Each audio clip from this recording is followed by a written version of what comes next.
Cover कर रहे हैं लाइंस एंड एंगल्स। तो लाइंस एंड एंगल्स पे हम डिबेट करते हैं थोड़ा सा। पहले तो एक बात बताइए, लाइन और लाइन सेगमेंट में फर्क क्या है? बताओ भाई रुद्राक्ष। लाइन में कोई एंड पॉइंट स्टार्टिंग पॉइंट है, एंड पॉइंट नहीं है। बहुत बढ़िया, सेगमेंट का सब एंडिंग पॉइंट और स्टार्ट। बहुत बढ़िया, एक्सीलेंट। तो जो लाइन होती है उसमें आपके पास ना तो कोई स्टार्टिंग पॉइंट होता है ना कोई एंडिंग पॉइंट होता है। मतलब ऐसा है जैसे, अब मान लीजिए यहाँ ए लिख दिया मैंने, यहाँ क्या लिख दिया बी। अब अगर मैं आपसे पूछूं बताओ भाई शुरू कहाँ से हुआ था, तो कह नहीं सकते, बता नहीं चलता, क्योंकि अगर आपसे पहले बनी हुई लाइन है तो आप ये बता नहीं पाएंगे कि कहाँ से शुरू हुआ है ना। तो ना तो कोई स्टार्टिंग पॉइंट है और ना कोई एंडिंग पॉइंट। ठीक है, मतलब और ये जो है ये एरोज इस बात का इंडिकेशन है कि ये आगे है। मतलब अगर हम बोले कि नहीं यार हमारी लाइन सिर्फ इतनी ही है, तो ये गलत है। एरोज का मतलब ही होता है कि ये और आगे बढ़ सकते हैं। इसीलिए आप कोई फिक्स स्टार्टिंग या एंडिंग पॉइंट कह नहीं सकते कि कोई स्टार्टिंग पॉइंट या एंडिंग पॉइंट होता है इसका। अच्छा एक बात बताओ, लेंथ फिक्स है लाइन में? भाई जब स्टार्टिंग और एंडिंग पॉइंट ही फिक्स नहीं है तो लेंथ भी फिक्स नहीं होती। ठीक है, तो ध्यान रखिएगा कि लाइन और लाइन सेगमेंट में क्या फर्क है। हालांकि इसका चैप्टर से कोई खास लेना देना है नहीं, डोंट वरी। ठीक है, बस थोड़ा सा बता रहे हैं कि हाँ भाई लाइन और लाइन सेगमेंट के बारे में पता होना चाहिए। तो सबसे पहला पॉइंट है no starting and ending point. No starting और एंडिंग पॉइंट, ना तो कोई स्टार्टिंग पॉइंट है ना कोई एंडिंग पॉइंट। दूसरा है आपके पास, नहीं लिखने की जरूरत नहीं मिलेगा, लिख क्यों है? वही वही writing, don't write. No starting and ending point, बस ध्यान दीजिए, फुल फोकस से देखिए बस करें और पार्टिसिपेट करें।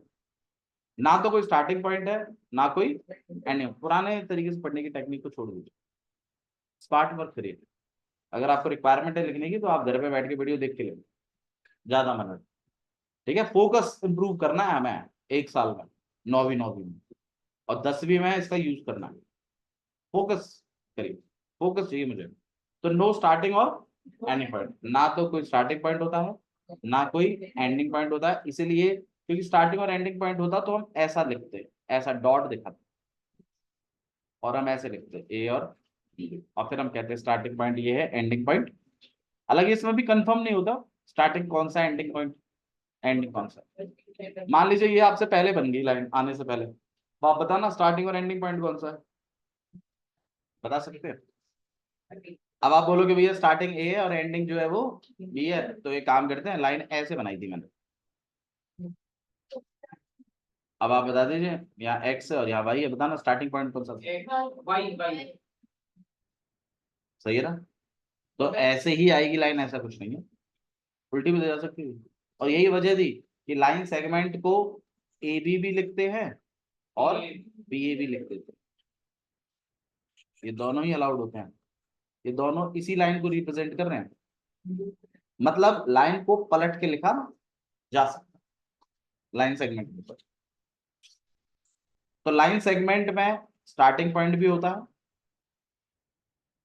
Starting and ending point exist, है ना, एग्जिस्ट करते हैं आपके स्टार्टिंग और ending point. Whereas line में आपका ना तो स्टार्टिंग पॉइंट होता है ना एंडिंग पॉइंट होता है। अच्छा जी, दूसरा part, no fix length. No fixed length, क्या कोई फिक्स्ड लेंथ होती है लाइन में? क्यों नहीं होती बताओ? क्योंकि एरोज लगे होते हैं और एरोज का मतलब ये है कि वो और आगे से जा सकता है। तो अगर हम बोले नहीं जी इतनी है लाइन, तो आंसर है नहीं, वो तो और एक्सटेंड हो सकती है।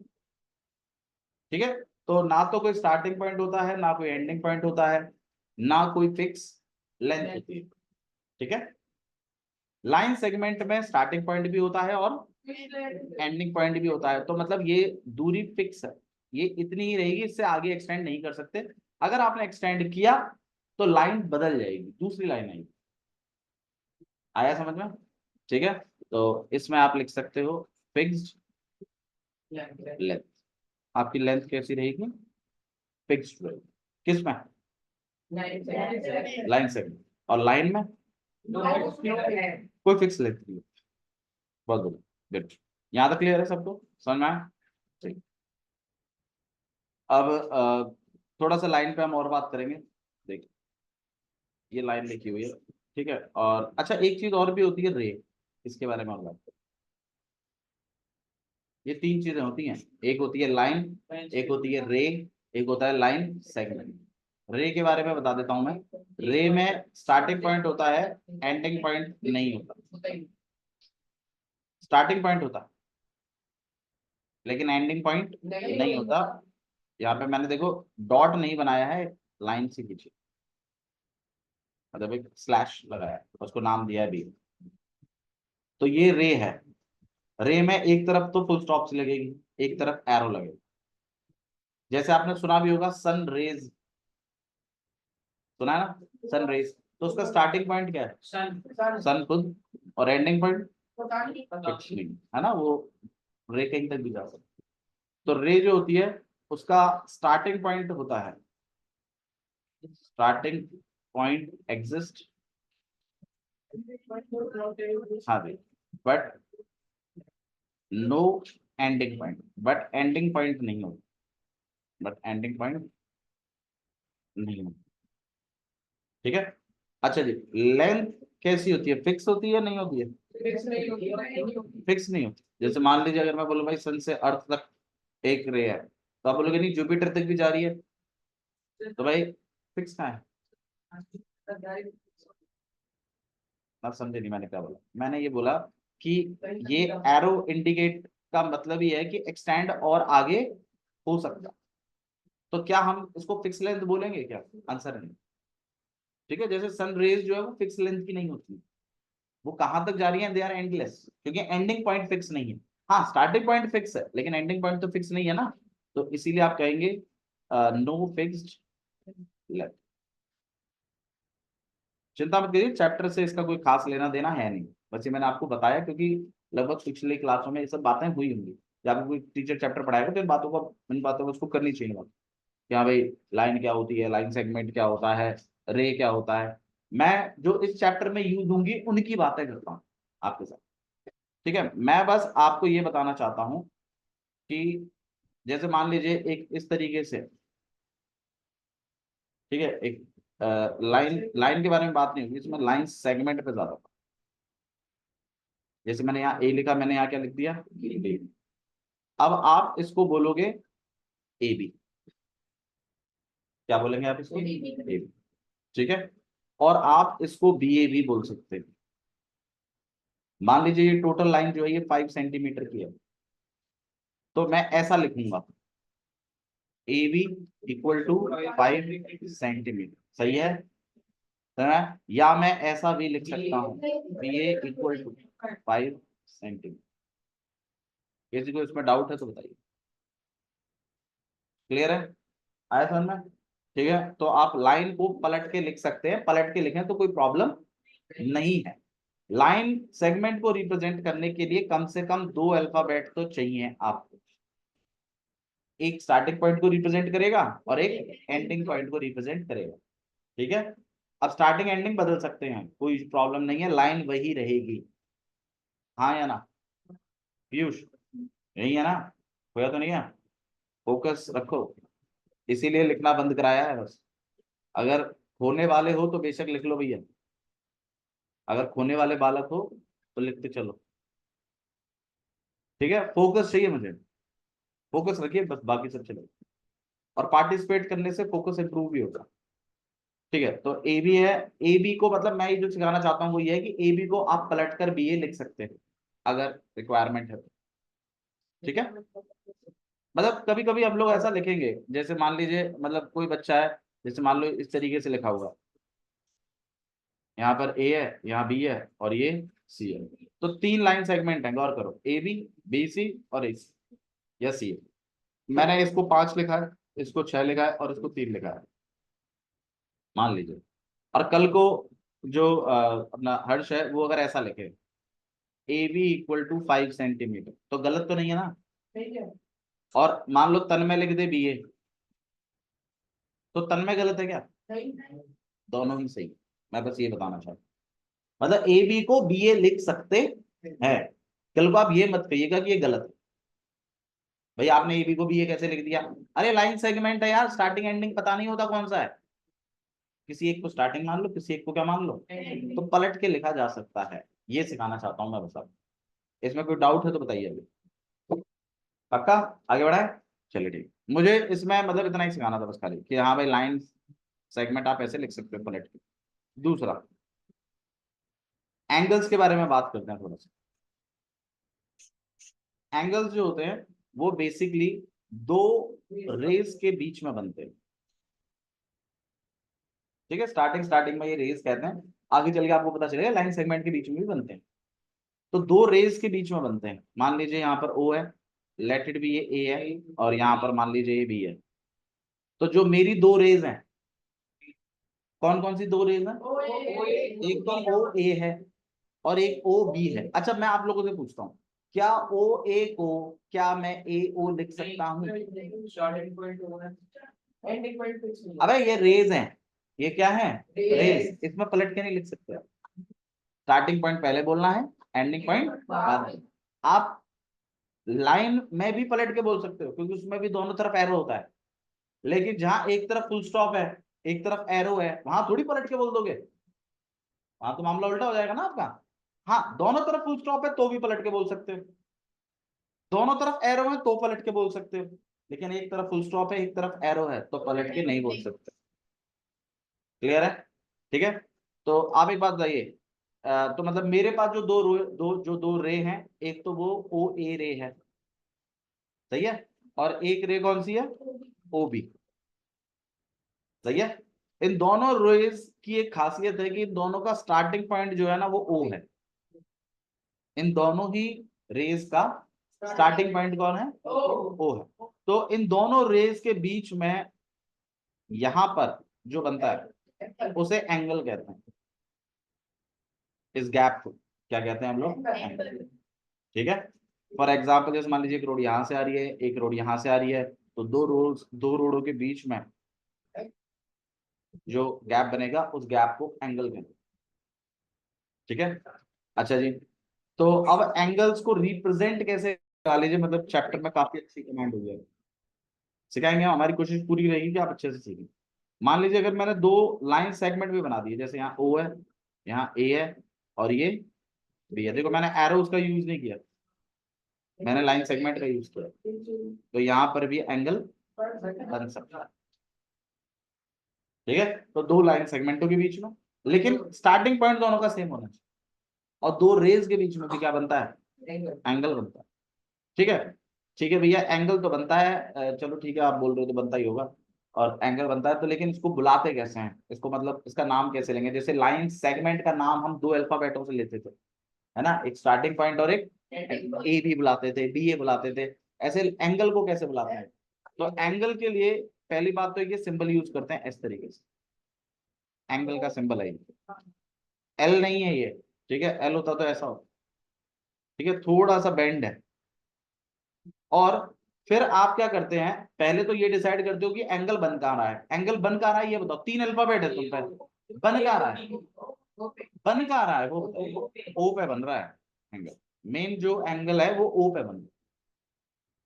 अब जब कभी भी एंगल बनता है ना, तो ध्यान रखिएगा, दो आर्म्स होते हैं, मतलब दो लाइनें होती हैं। पहली वाली लाइन मतलब इस तरीके से, ये वाली, और दूसरी वाली ये वाली। तो जो फर्स्ट वाली होती है उसको कहते हैं initial arm. Initial arm, arm का मतलब आप ऐसे भी समझ सकते हो, हाथ। तो दो हाथों के बीच में एंगल बनता है, सही भी है। आप ऐसे ऐसे उंगलियों को रख के दो, आपको समझ में आया। तो दो आर्म, एक आर्म ये है, एक आर्म ये है, इनके बीच में क्या बन रहा है? एंगल। ठीक है, तो इसीलिए कहते हैं इसको इनिशियल आर्म, स्टार्टिंग वाला आर्म इनिशियल। और ये वाला जो है इसको बोलते हैं टर्मिनल। टर्मिनल मतलब फाइनल, फाइनल आर्म। इन दोनों आर्मों के बीच में क्या बनता है? हमेशा ध्यान रखिएगा इस चीज को, ठीक है। अच्छा जी, थोड़ा सा हम इसको और क्लियर करेंगे। जैसे मान लीजिए ऐसा है एंगल, ऐसे और ऐसे, ठीक है। यहाँ ए है, यहाँ बी है और ये सी है। लाइन सेगमेंट है, मैंने एरो नहीं बनाया तो क्या है, लाइन सेगमेंट। पीयूष एंगल बन क्या रहा है, बी पे। एंगल कहाँ बन रहा है, बी पे। तो अब एंगल बी पे बन रहा है, देखो मैं एंगल का नाम लेके दिखाऊंगा आपको कि इस एंगल का नाम। अब मान लीजिए 30 डिग्री है, मान लीजिए डिग्रीज में रिप्रेजेंट करते हैं एंगल्स हमेशा, लेकिन मैं नाम ले रहा हूं अभी फिलहाल इसका। तो मैं बोलूंगा एक तो एंगल लिखूंगा मैं, पहली बात। दूसरी चीज, जहां एंगल बनता है वो वाला अल्फाबेट बीच में लिखा जाता है। मतलब 3 अल्फाबेट्स की लोकेशन रहेगी यहाँ पे, 3 अल्फाबेट्स लिखने हैं आपको एंगल के बाद। और ध्यान रखिएगा बीच में वो वाला अल्फाबेट यूज करना है जहां एंगल बन रहा है। तो एंगल बन कहाँ रहा है, तो यहाँ बीच में तो बी लिखा जाएगा। अब आप देखिएगा, अब आप या तो ए से शुरू करिए, बी पे एंगल बनाइए और सी से निकल जाइए, ठीक है। तो आप इसको ऐसे बोलेंगे, एंगल ए बी सी, और या तो एंगल सी से शुरू करिए, बी पे बनाइए और ए से निकल। ये वाला एंगल आपका बना। भैया शुरू करें, समझ में नहीं आ रहा, थोड़ा सा देखो मैं बताता हूँ।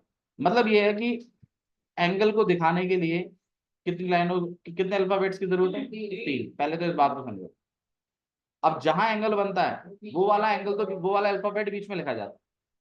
अब आपको अगर इस एंगल को रिप्रेजेंट करना है तो पहले तो मुझे एक बात बताइए, ये वाला जो एंगल है ये किन लाइनों पे रखा हुआ है, बताओ। ए बी और बी सी लाइन पे है ना।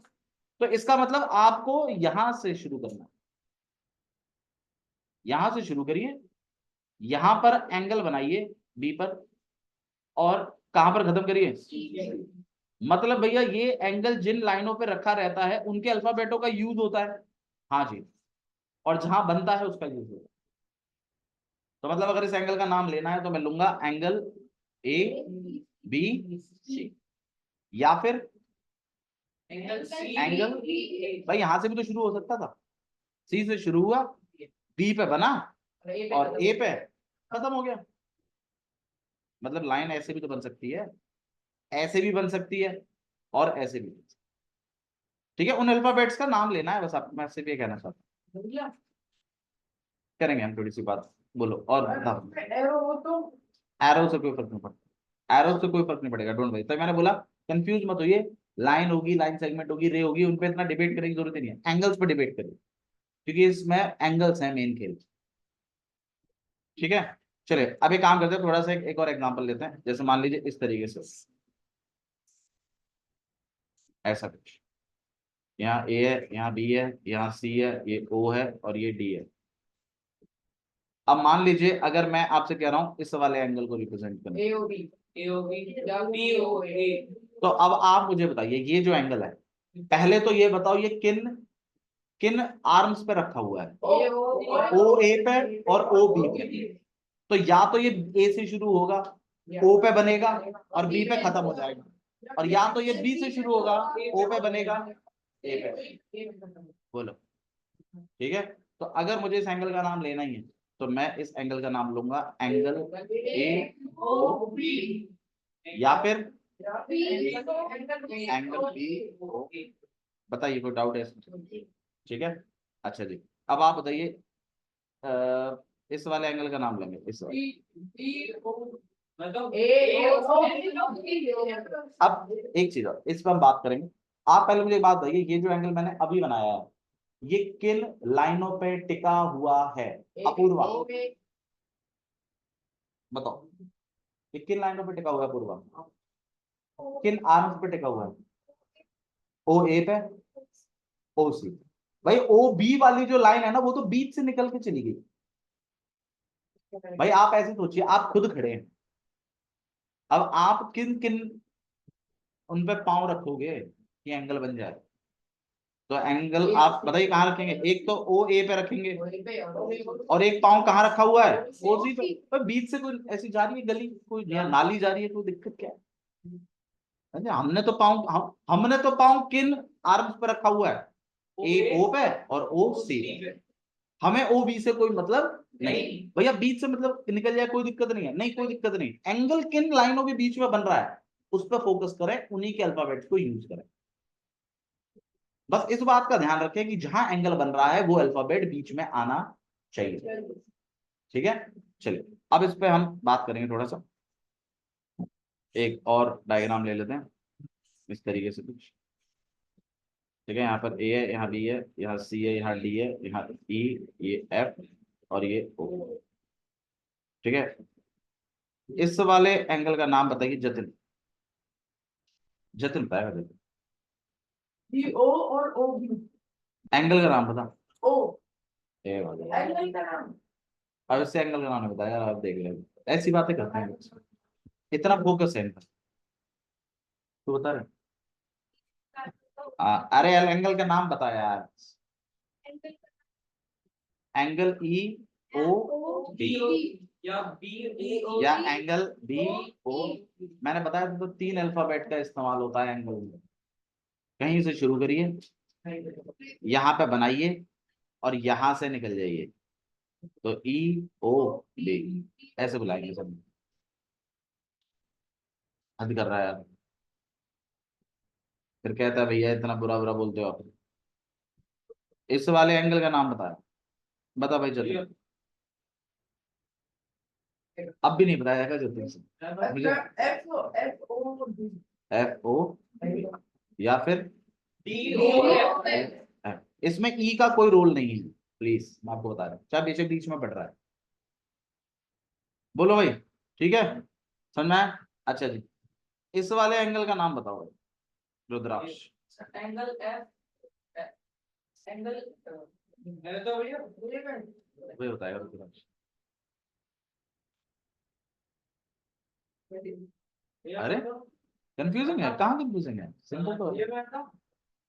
आप देख ही नहीं रहे, एंगल एफ ओ डी। तो आप इसका भी नाम बोलेंगे एंगल एफ ओ डी, बिल्कुल सही है।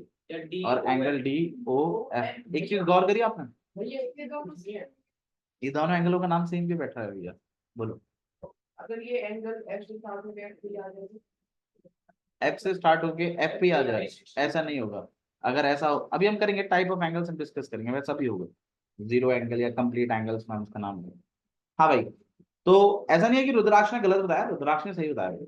इसमें अभी तक हमने टाइप ऑफ एंगल्स के बारे में बात करी नहीं। तो अब बनते हैं आपके टाइप ऑफ एंगल्स। ठीक है, एंगल्स कितने तरह के होते हैं। ठीक है, तो चलिए सबसे पहले हम लोग एंगल्स डिस्कस कर रहे हैं। ठीक है, एंगल्स का नाम तो मेरे ख्याल से आपको देना आ गया होगा। ठीक है, एंगल्स का नाम देने में बिल्कुल इशू मत रखिए। अगर एंगल्स का नाम देना नहीं आया है तो मुझे अभी बता दीजिएगा, हम इस पर थोड़ी और प्रैक्टिस करा देंगे, बट मुझे एंगल्स के नाम प्रॉपर चाहिए। ठीक है, जैसे मान लीजिए इस तरीके का डायग्राम है।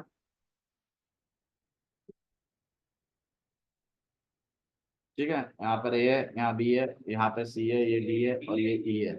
अब मान लीजिए कल को मैं आपको बोलूं इस वाले एंगल का नाम बताओ, तो बताना चाहते हैं। ए सी ई। डी कहाँ से आ गया यार? ये डी वाली लाइन तो यार इधर है यार, मेरा एंगल तो यहीं रुक गया यार। यार मेरे को बनाना नहीं आ रहा है, क्या दिख नहीं रहा है? सही है। ए सी डी पे क्यों जा रहा है? डी पे थोड़ी टेका है पाँव को। समझ नहीं आया। नहीं है? अरे बता दे भैया, अब भी बता दे नहीं आ रहा है तो मैं कल को इस पे आगे बढ़ जाऊंगा, फिर मत बोलना कि समझ में नहीं आया, मैं बहुत पीटूंगा फिर तेरे को। बेशक वापस देख लियो वीडियो को, बट समझ के लिए इसको। तो ठीक है, तो इस वाले एंगल का नाम होगा एंगल ए सी ई या फिर ई सी ए। सही है। अच्छा, इस वाले एंगल का नाम क्या होगा? ये बताओ, मैं अब बताऊंगा। बताओ ये। A B C. हाँ सिंगल ही है ना, तो ये अभी कोई दिक्कत ही नहीं है। चलो ठीक है, और थोड़ा सा टफ बनाते हैं।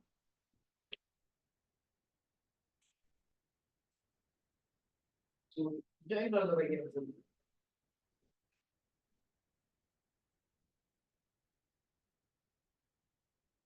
ये से भी ज्वाइन कर दो। ठीक है, और आप मुझे इस वाले एंगल का नाम बताना।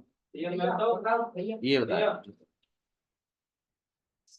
तो ओ ECF ECF बहुत ही गलत बताया है, अगर मैं तेरे को नहीं आ रही है, तू तो गोबर आदमी है यार। हाँ एफ दोबारा बता। एफ FEC या फिर एंगल CE। भाई जहां बन रहा है, देखो मैं आपको फिर बता देता हूँ, जो आपका एंगल बन रहा है उस पर थोड़ा सा गौर करिए कि वो किन लाइनों पे रखा हुआ है, पहले तो उस बात को फोकस में लाओ। अब ये जो एंगल है ये किन लाइनों पे रखा हुआ है, बताना जतिन। जतिन को यही नहीं बताया जाएगा किन लाइनों पे रखा हुआ है ये एंगल। एक तो EC पे रखा है और एक EF पे भी तो रखा है, दो पाँव नहीं है क्या इसके यार, एक घेरा और एक घेरा यार, कैसा ये दो लाइनों पे नहीं बन रहा है, एक तो इस पे बन रहा है और एक इस वाली पे भी तो बन रहा है। अरे बोल ए टर्मिनल आर्म, इधर ध्यान दो, तो दो पाँव पे बन, मतलब दो आर्म्स पे बन रहा है ना। अब तेरे को जिन लाइनों का, जिन अल्फाबेटों का यूज करना है, एक तो इस वाली लाइन का, एक इसका और एक इनका यूज करना है बस। अब तू खुद सोच, ई पे तो बन रहा है तो ई तो बीच में बोला जाएगा, तो कहीं से भी शुरू कर ले, या तो सी से शुरू कर ले, ई पे बना दे, एफ पे निकाल दे, या तो एफ से शुरू कर ले, ई पे बना ले, सी से निकाल दे। अरे बोल दे भैया, नहीं आ रहा तो अभी एक और एंगल दूं, क्या ही करोगे। इस एंगल का नाम बताओ।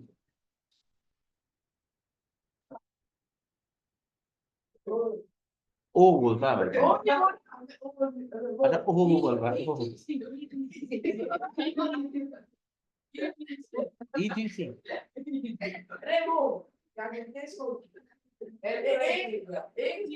फिर EGC क्यों बोल रहा है,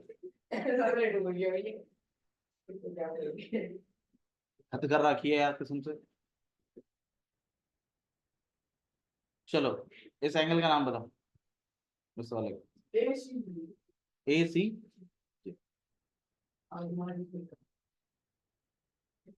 इसका तो बताओ नलायक।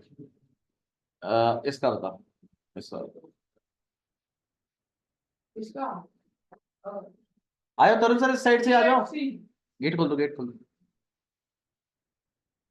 आ जाओ, एक चेयर निकाल दो कृष्ण, तरुण सर। हाँ कितना, EF, समझ में आ गया होगा मेरे ख्याल से। एंगल्स का नाम ध्यान रखिए प्लीज, एंगल्स आपको बिल्कुल बहुत अच्छे से आने चाहिए चैप्टर में। अगर आपको एंगल्स आते हैं तो ये चैप्टर आगे सिखाया जा सकता है, ठीक है। थोड़ा टाइप ऑफ एंगल्स की बात करते हैं, ये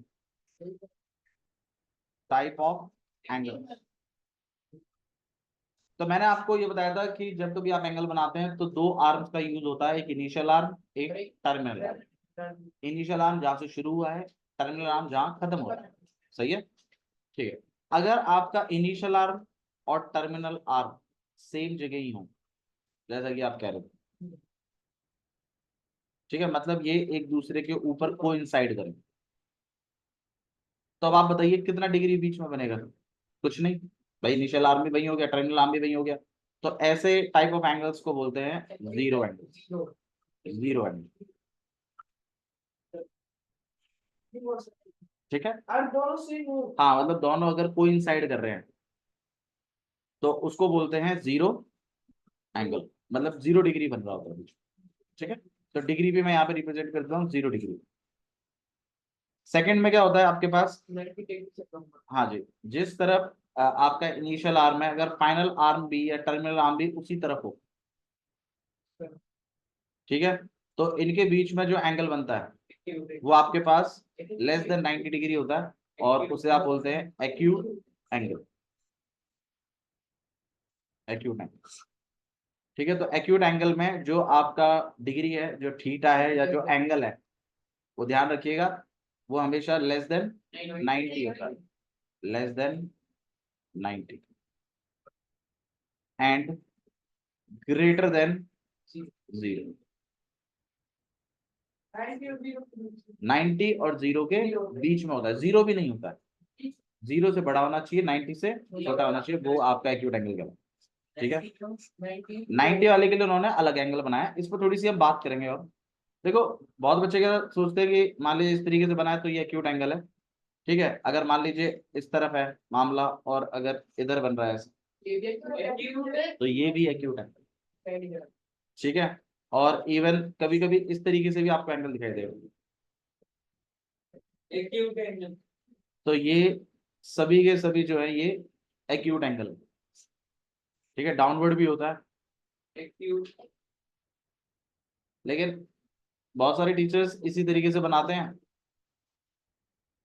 तो बच्चे जो एक माइंड सेट सेट करते हैं कि भाई इसी तरीके का होगा एक्यूट एंगल, जबकि ऐसा नहीं है। ये दूसरी साइड भी इसका फेस हो सकता है, अपवर्ड भी हो सकता है, डाउनवर्ड भी हो सकता है। जो इसकी पहचान है वो ये पहचान है कि एरोज दोनों एक ही तरफ होंगे। मतलब अगर ये वाला एरो मान लीजिए दूसरी तरफ चला गया, इस तरफ है, अब तो ये जो फाइनल आर्म है ये भी इसी की साइड होगा, ठीक है। चलो बाकी हम लोग करते हैं, ठीक।